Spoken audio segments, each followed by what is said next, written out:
एक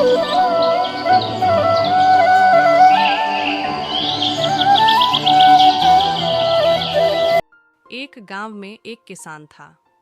वह अपने घर में अकेला रहता था क्योंकि उसकी पत्नी की पहले ही मृत्यु हो चुकी थी। उसके रिश्तेदारों में भी कोई नहीं बचा था।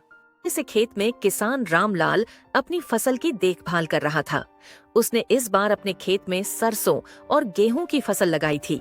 पूरी मेहनत और लगन से उसने अपने खेत को सींचा, खरपतवार निकाली और फसल के पकने का इंतजार करने लगा। ठंड का मौसम शुरू हो चुका था।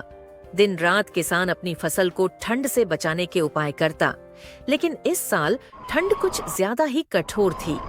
एक दिन अचानक से तेज बर्फीली हवाएं चलने लगीं। रात भर पाला पड़ा। होते ही किसान ने देखा कि उसकी फसल बुरी तरह झुलस चुकी है। सरसों के पीले फूल मुरझा गए थे और गेहूं की बालियां काली पड़ने लगी थीं। रामलाल का दिल टूट गया। महीनों की मेहनत एक रात की ठंड से बर्बाद हो गई। गांव के बाकी किसान भी इसी मुश्किल से गुजर रहे थे। सब ने मिलकर पंचायत में फैसला किया कि वे सरकार से मदद मांगेंगे। और सुबह होते ही अधिकारी गांव आया। उसने किसानों को नई तकनीकों के बारे में बताया, जैसे कि ठंड से फसल बचाने के लिए पॉली हाउस का इस्तेमाल और खेत के चारों ओर पेड़ों की लाइन लगाना। उसने यह भी वादा किया कि सरकार किसानों की मदद के लिए अनाज और बीज उपलब्ध कराएगी। रामलाल ने हिम्मत नहीं हारी। अगले साल उसने सरकार अकेला रहता था क्योंकि उसकी पत्नी की पहले ही मृत्यु हो चुकी थी। उसके रिश्तेदारों में भी कोई नहीं बचा था। वह जंगल जाता, लकड़ियां काटता और उन्हें बेचने के लिए अपनी बैलगाड़ी में शहर ले जाता। इसी से उसका गुजारा चलता था। एक बार जब किसान रात के समय लौट रहा था, तो जंगल के रास्ते में उसे स्त्री के रोने की आवाज सुनाई दी। उसने देखा कि एक सुंदर स्त्री रास्ते के किनारे बैठी रो रही है। किसान ने उससे यह जानने की कोशिश की कि वह क्यों रो रही है, लेकिन उस स्त्री ने कुछ नहीं बताया, बस रोती ही रही।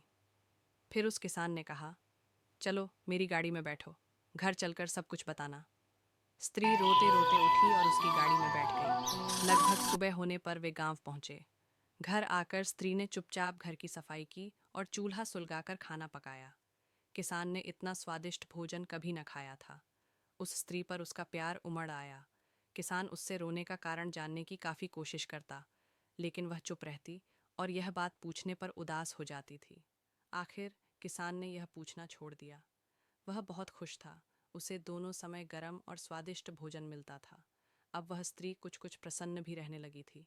उसने अपनी मेहनत से किसान के घर को चमका दिया था। एक दिन उस स्त्री ने किसान से पूछा, क्या मैं हमेशा यहाँ रह सकती हूँ? किसान ने खुश होकर हामी भर दी।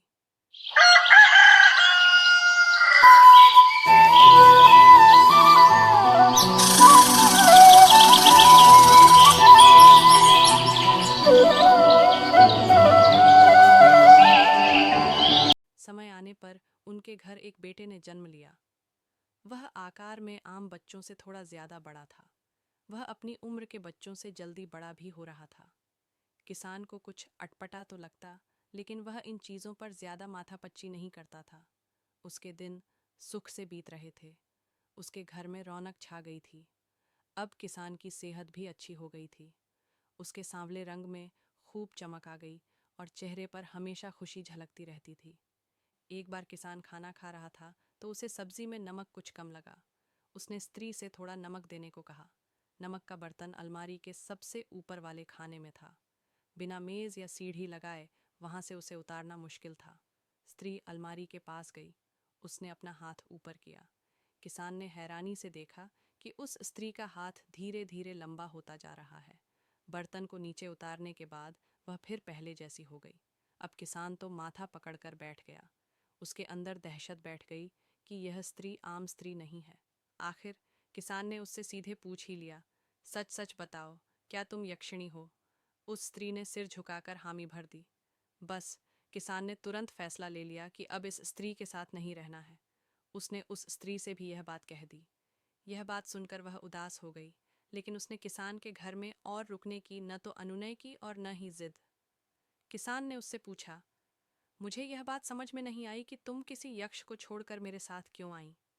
इस पर यक्षिणी ने कहा, मुझे इंसानों का प्रेम बहुत अच्छा लगता है, इसीलिए मैं तुम्हारा प्यार पाने के लिए तुम्हारे साथ आ गई।